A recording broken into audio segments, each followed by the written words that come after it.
A stone finger pierces the back of a sleeping child. The liver is ripped out in an instant. And the voice calling him? It's his mother's voice. This is Spearfinger, and she still waits in the mountains. According to ancient Cherokee legends, Spearfinger was a shape-shifting witch who haunted the high country of the Great Smoky Mountains in North Carolina and Tennessee. She appeared as a harmless old woman, gray hair, kind smile, gentle voice, someone you would trust without question. But beneath her cloak hid her true weapon, a single stone finger on her right hand, long, sharp, and unbreakable as flint. With it, she stabbed children in their sleep and tore out their livers, her only food, her only desire. Spearfinger was a master of deception. She could perfectly mimic the face, voice, and manner of a child's mother, grandmother, aunt, or sister.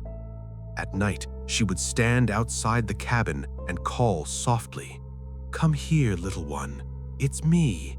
Don't be afraid." When the sleepy child opened the door or stepped closer, she struck, fast, silent, deadly. The wound was small, the body left almost unmarked, but the liver was gone, consumed while the heart still beat. The Cherokee lived in terror of her for generations. Warriors tried to kill her, but arrows and knives bounced off her stone-like skin. Finally, they discovered her secret. Her heart was hidden in the palm of the same hand that held the Spearfinger. A young warrior tricked her into raising her arm in anger. He shot an arrow straight through her palm, piercing the heart. Spearfinger screamed, her body hardened into stone, and she collapsed into a great rock formation still visible today in the mountains. Cherokee elders still warn their children, never answer a familiar voice calling you in the dark woods. Because sometimes the person at the door isn't your mother. Sometimes she's very, very hungry. Imagine waking up to a voice in your bedroom, a voice that knows your secrets, quotes the Bible, and then slaps you so hard your face bleeds. This wasn't a dream, this was real. This was the Bell Witch, the only documented spirit in American history officially blamed for murdering a man. In the early 1800s, on a quiet farm in Adams, Tennessee, the Bell family's nightmare began with a strange creature in the cornfield, a dog-headed beast with a rabbit's body.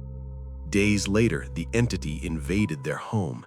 It wasn't a silent ghost. It spoke, it sang, it quoted scripture, and it hated John Bell. The spirit called itself Kate, claiming to be the vengeful soul of neighbor Kate Batts, cheated in a land deal years earlier. It tormented John and his daughter Betsy most viciously, pinching, slapping, pulling hair, dragging her from bed by the ankles. The attacks were so violent and public that word spread far beyond Tennessee. Even future President Andrew Jackson visited to investigate. His horses froze mid-step. His men were beaten by invisible hands. Jackson fled before sunrise, reportedly saying, "I'd rather fight the British again than face that thing." The haunting reached its deadly peak in 1920. John Bell fell into a coma-like state. A vial of black liquid appeared by his bed. When tested on the family cat, the animal died instantly. A voice laughed through the house. "I gave old Jack a big dose of that last night, and that fixed him." John Bell was dead within hours. No poison was ever found. The Bell Witch remains the only supernatural entity in recorded history to be legally credited with causing a human death. After John's death, the spirit promised to return in 107 years. In 1935, strange activity reportedly flared again in Adams. Today, the Bell Witch Cave still draws visitors and unexplained events. Some grudges never die, some voices never stop, and in the hills of Tennessee, the dead can still settle old scores. Imagine a quiet West Virginia hillside in 1952 suddenly transformed into a stage for a cosmic horror that felt more like a collision of worlds than a simple sighting. When a group of local boys and a mother followed a falling star to the crest of a ridge, they expected a meteorite. Instead, they were met by a thick, metallic mist that tasted like burning oil. In the center of that haze stood a 10-foot-tall entity that redefined the word alien. It wasn't just a visitor, it was a towering, mechanical nightmare with a blood-red face and a spade-shaped cowl hovering silently above the ground like a sentinel from a dying galaxy. The terror of that night wasn't limited to what they saw, but what it left behind in their very blood. As the creature glided toward them with a hissing sound and outstretched claws, the air became toxic. In the days following the encounter, every witness fell victim to a mysterious shaker's sickness, violent convulsions, swollen throats, and projectile vomiting that doctors couldn't explain. While the government tried to dismiss the event as a misidentified owl, no bird in history has ever emitted an oily black residue that scorched the earth or caused a group of healthy people to suffer the symptoms of chemical warfare. The true chill of the Flatwoods incident lies in the feeling that the witnesses didn't just see a monster, they interrupted a repair job. The thing on the hill felt like a pilot stranded in a hostile environment, a fusion of biology and cold, dark technology that didn't belong in our atmosphere. To this day, the residents of Braxton County look at the woods not as a place of nature, but as a site where the veil between Earth and something much more industrial and predatory once tore open. The monster may have vanished into the night, but the stench of ozone and the memory of those glowing orange eyes remain a permanent stain on the Appalachian landscape. The Appalachian Trail is a 2,000-mile ribbon of sanctuary that conceals a predator no GPS can track. Across these ancient peaks, people don't just get lost, they vanish into thin air, often while walking only a few feet from their companions. These are the missing 411 cases, a collection of disappearances where the laws of physics seem to suspend, leaving behind search teams and bloodhounds that suddenly lose all scent at the exact spot where a human life simply blinked out of existence. The details found at these sites are enough to make the most seasoned rangers lock their doors at night. Victims are frequently found miles away in impossible locations, at the top of vertical cliffs or deep inside impenetrable laurel thickets that no person could navigate without shredding their clothes.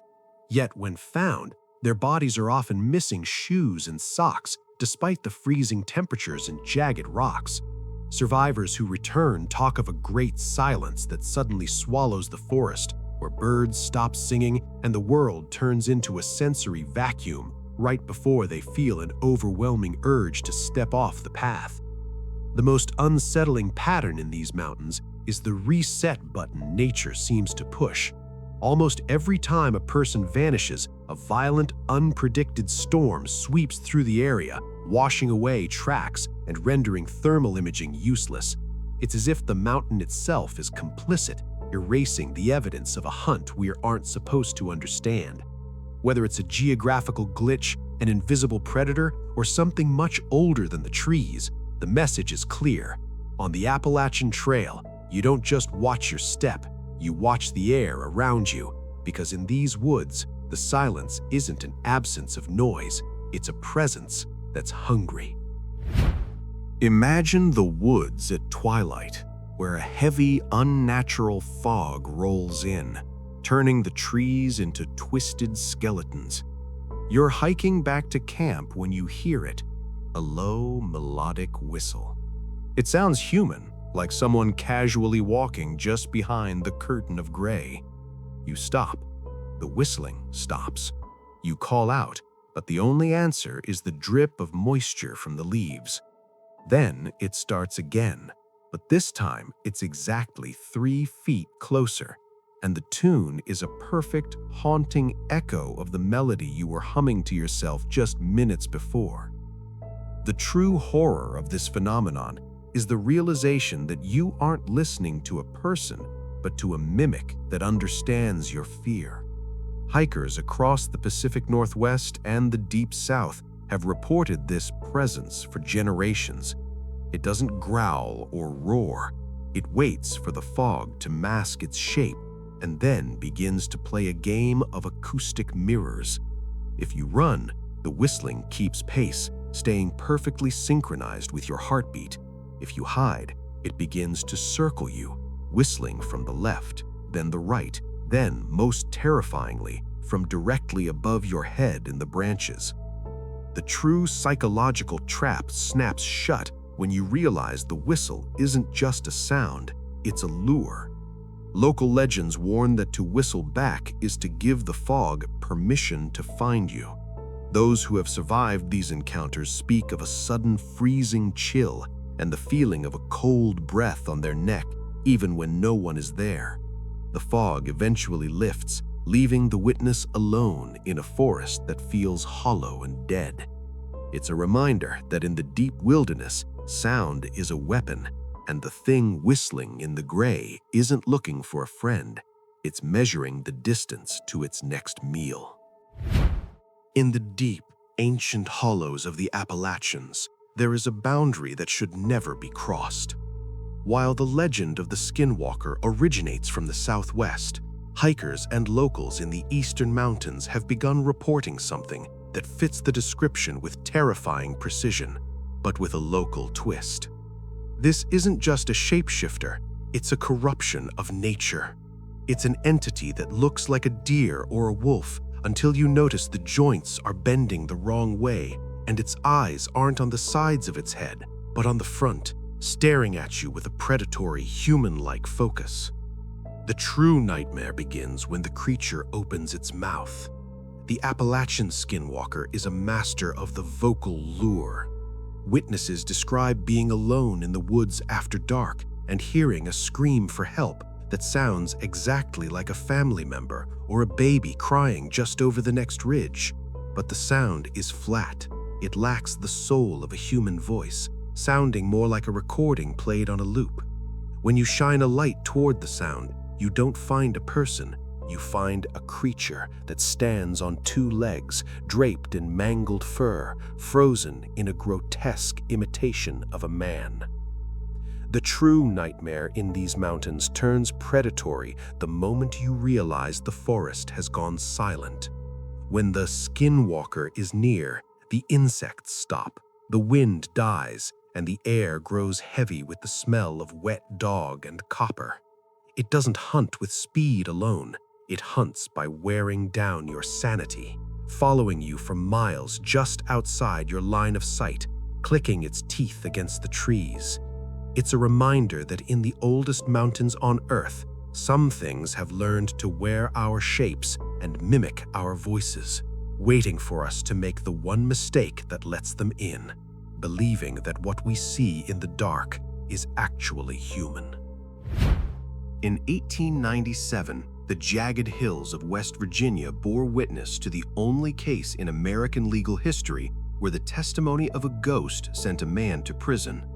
It began with the sudden death of Elva Zona Heister, a vibrant young woman found dead at the foot of her stairs. Her husband, Erasmus Shue, acted not as a grieving widower but as a frantic gatekeeper, holding her head during the examination and dressing her in a high-necked veil before anyone could look too closely. The town chalked it up to everlasting fate, but Zona wasn't prepared to stay silent in the cold earth. The stillness of the house was shattered 4 weeks later when Zona's mother, Mary Jane, claimed her daughter appeared at her bedside for 4 consecutive nights. This wasn't a fleeting shadow, it was a vivid, shivering apparition that described exactly how her life had been snuffed out. To prove her identity, the ghost rotated her head a full 180 degrees until it faced backward, revealing a snapped neck hidden beneath the veil. It was a revelation so chilling and detailed that Mary Jane convinced the local prosecutor to do the unthinkable, exhumed the body. The atmosphere in the small community turned electric when the autopsy confirmed every word of the ghost's spectral report. Zona's neck had indeed been broken between the first and second vertebrae, a lover's leap of a fracture caused by a brutal twisting of the head. During the trial, the defense tried to mock the mother's visions, but the jury was captivated by the sheer impossibility of her knowing the internal damage without divine or supernatural intervention. Erasmus Shue was convicted of murder, marking the first and last time a victim returned from the veil to testify in her own trial. The legacy of the Greenbrier ghost is a haunting reminder that some secrets are too heavy for the soil to hold. In the deep hollows of West Virginia, where the mist clings to the trees like a shroud, locals still say that justice doesn't always come from the living. Zona Heaster didn't just haunt a house, she haunted a courtroom, proving that even death cannot break the bond of a mother's intuition or the reach of a restless soul seeking the truth. Long before the Cherokee claimed the Appalachian peaks, the shadows of the Blue Ridge were inhabited by a race that seemed to belong to the stars rather than the soil. Local legends call them the Moon-Eyed people, short, pale-skinned beings with massive, luminous eyes that were so sensitive to the glare of day that they lived in a state of permanent subterranean exile. They weren't just a campfire story to the indigenous tribes. They were a physical civilization that left behind a landscape littered with stone forts and enigmatic statues that still baffle modern archaeologists. The physical evidence of their existence is carved directly into the summits of the mountains. At Fort Mountain, Georgia, a massive stone wall stretches nearly 900 feet, built with a sophisticated defensive logic that predates European arrival by centuries. The Cherokee insisted they didn't build these walls. They fought a war to capture them. They described an enemy that flourished under the moonlight, but became helpless and blind the moment the sun touched the horizon. In a final, bloody conflict, this nocturnal race was reportedly driven from their forts into the deep, lightless cavern systems of the Great Smoky Mountains, vanishing into the earth forever. The chill of this legend lies in the unsettling possibility that they never actually left. Across the region, hikers still stumble upon small, stoic stone carvings of twin figures with bulging eyes, standing like silent watchers in the brush. Some researchers wonder if these were shipwrecked explorers from another continent, or perhaps a relict species of human that evolved in the dark. But when the moon is full and the fog settles into the valleys, the locals know better than to look too closely into the mouths of the mountain caves. It is a reminder that the Appalachians are a layered world, and we are merely the latest tenants living above a basement filled with the ghosts of a pale, wide-eyed empire. In 1952, the hills of West Virginia witnessed a collision between rural peace and cosmic industrial horror. It wasn't just a sighting when a group of kids and a mother climbed a ridge to find a fallen star. It was a breach of reality. They didn't find a meteor. They stepped into a cloud of pungent metallic gas that tasted like burning oil. Through the haze, a 10-foot-tall entity drifted toward them, a terrifying fusion of biology and cold machinery with a blood-red face and a spade-shaped cowl, looking more like a biological weapon than a living soul. What truly haunts this case isn't the image of the monster, but the biological price the witnesses paid. After the entity glided toward them with a hissing roar, everyone present collapsed into a violent illness. Convulsions, swollen throats, and inexplicable vomiting plagued the group for weeks, mirroring the effects of mustard gas or chemical warfare. While the Air Force tried to blame a startled owl, no bird in history leaves behind an oily black residue that sears the lungs and permanently alters the psyche of an entire town. The lingering chill of Flatwoods comes from the realization that they might have interrupted something mid-repair. The creature felt less like a monster and more like a stranded pilot, a silent sentinel from a dark industrial galaxy that shouldn't exist in our atmosphere. Decades later, the ridge remains a place where the air feels thin, and the memory of those glowing orange eyes still burns. It's a reminder that sometimes the things that fall from the sky aren't just looking at us, they are bringing their own toxic mechanical nightmare into our backyard. In the Pine Barrens of Chatham County, North Carolina, there is a perfect circle, 40 feet in diameter, where the laws of nature simply ceased to function. For over a century, nothing has grown inside this ring. No grass, no weeds, not even a stray seedling. Local legend calls it the Devil's Tramping Ground, the spot where the Prince of Darkness rises from the abyss every night to pace in a circle, brooding over his next assault on humanity. It's a place where the air feels heavy, and the silence is so absolute it feels like a physical weight on your chest. The sheer stubbornness of the mystery is what makes it terrifying. People have tried everything to fix the circle. They've planted seeds, brought in fresh soil, and even tried to leave objects inside overnight. By dawn, the seeds are dead, the soil is barren, and any object left within the perimeter is found scattered outside the ring, as if kicked aside by an invisible pacing foot.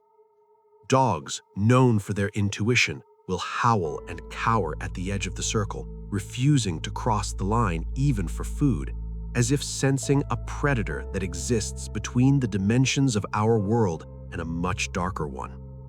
The true chill comes from the realization that science has no answer for this dead zone. Soil samples show no toxic chemicals, no extreme salt levels, and no radiation that could explain a century of total sterility. It is a biological void in the middle of a lush forest.